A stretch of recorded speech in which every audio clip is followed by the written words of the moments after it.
me now, Karoline Leavitt, White House Press Secretary. Caroline, you were in the room where it all happened. Take us inside that room for a moment, would you? And then please tell us what you believe the president will say in response to what Zelenskyy said on Bret Baier's show.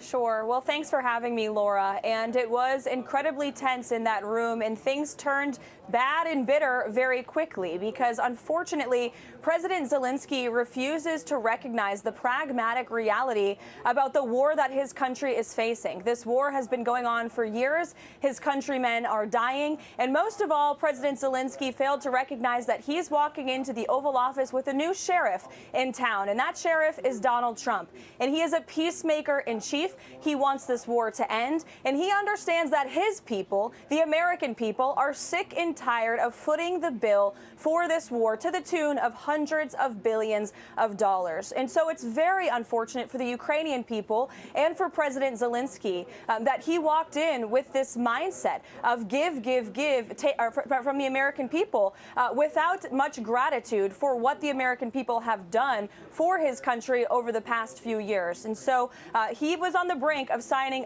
an economic agreement that would have ensured economic prosperity for the Ukrainian people and recouped American tax dollars for funding this war. Instead, because of his rude and antagonistic ways, the deal blew up in his face. President Trump wants peace. He remains committed to that.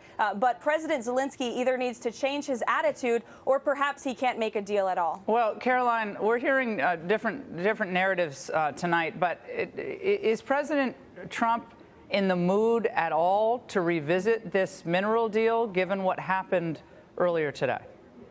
Well, I think the president remains committed to peace, and he wants to see this war end. That has been the president's intention all along. Don't forget, he talked about this extensively on the campaign trail as soon as he was elected on November 5th, before he was even inaugurated. He talked to Zelenskyy. His team started negotiations to end this war, and more has been done in a month by President Trump and his team to move towards a tangible and lasting peace than the previous 3 years under the past administration. I'm sorry to interrupt. But, Caroline, I'm talking about the deal. Of course, you were all set up. You had the table set up, the room set up to sign that mineral deal. That's right. And what now?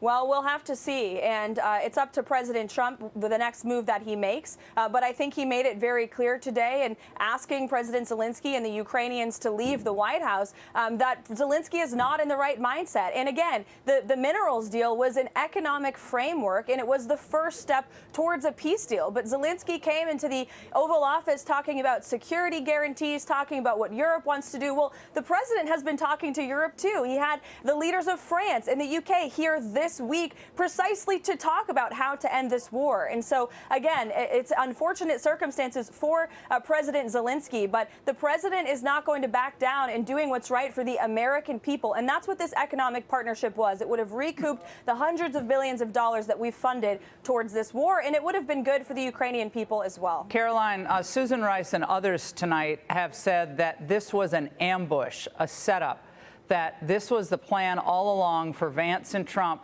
to go at him and create this drama. Your response?